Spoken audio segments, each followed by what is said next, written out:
Sabemos, irmãs, que em cada uma de nossas famílias tem essas pessoas que muitas vezes se criaram dentro da igreja, servindo ao Senhor, desde crianças, cantando nos grupos, como meus próprios filhos mesmos que estão afastados, se criaram dentro da igreja. Um dia como hoje, logo cedinho, estavam já acordados, pedindo à mãe para dar banho, trocar de roupa, porque queria ir para a consagração de criança.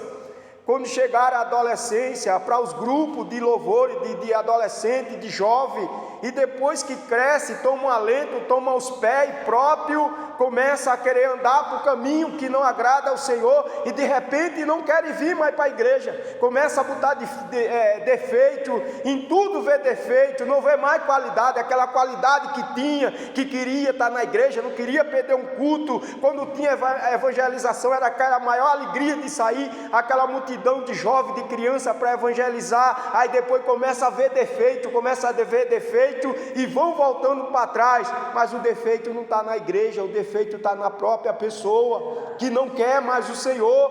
Começa a ver defeito nos outros, mas não vê o defeito próprio, e isso o diabo se apodera, coloca essa cegueira, e quando dá fé estão lá no mundo, irmãos.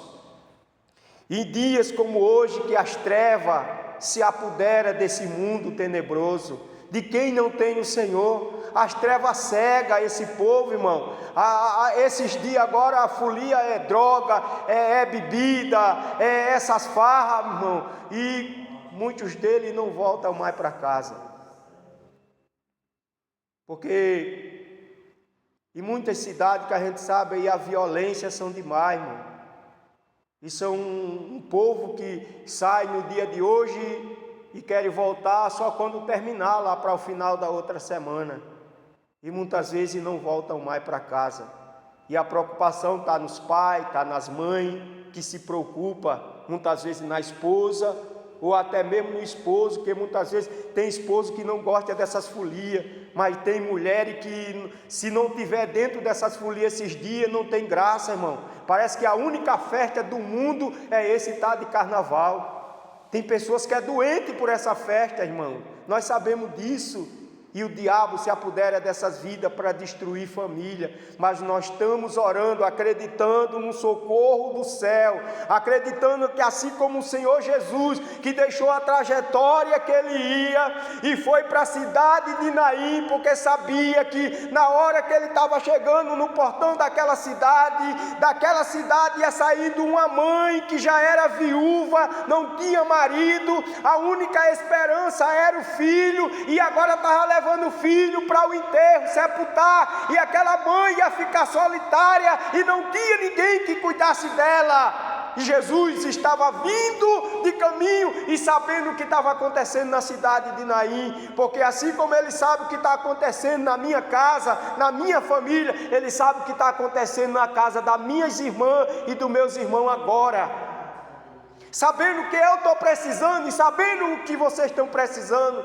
sabendo que o socorro que eu preciso hoje, e o socorro que vocês também precisam hoje, irmão, tanto na vida quanto na família. Deus, Ele sabe, porque Ele é onipresente, é onisciente, é onipotente, é um Deus todo-poderoso para resolver o que nós não podemos resolver. Então Jesus, Ele sabendo disso, Ele deixou a trajetória dele e foi para a cidade de Naim. Quando ele chega no portão da cidade, a multidão que vinha com ele ia saindo uma outra multidão.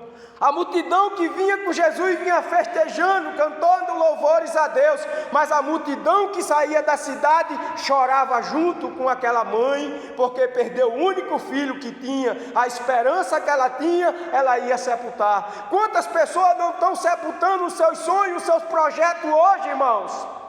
Quantas pessoas estão perdendo a esperança hoje, mas nós estamos orando, a igreja está orando para que esse sonho seja ressuscitado e seja uma bênção para essa pessoa e para essa família.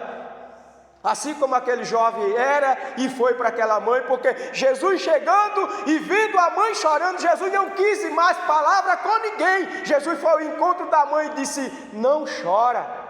Quem é que não chora levando o filho para o enterro? Mas quando Jesus chega, irmão, Ele para esse choro, não chora, e vai lá e toca no rapaz, E o rapaz que estava morto agora se assenta dentro do caixão, e os que vão levando o caixão para, e aquele jovem passa a falar. Aquele que estava morto passa a falar.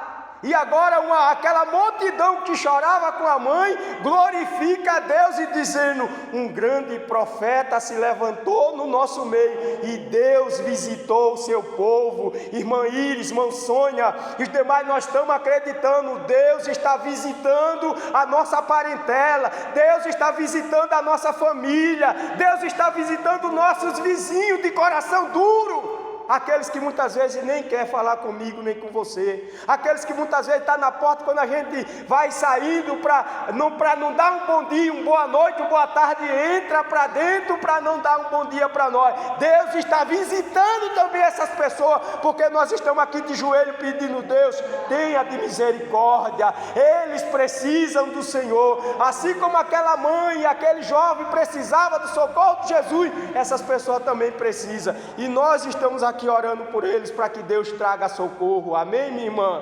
Então esse dia é um dia que Deus está visitando corações e trazendo vida para a glória do seu nome. Amém? Deus abençoe em nome de Jesus.